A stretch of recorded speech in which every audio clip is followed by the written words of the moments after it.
তিতাস নদীর ব্রাহ্মণবাড়িয়া।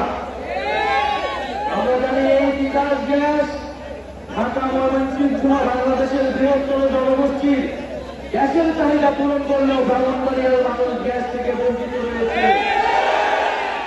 আমরা সেই উন্নয়নের রাষ্ট্র চাই না যেখানে নিজের জনগণ নিজের এলাকার মানুষ উন্নয়ন থেকে বঞ্চিত হয় এবং শুধু কেন্দ্র সেই উন্নয়ন পায়।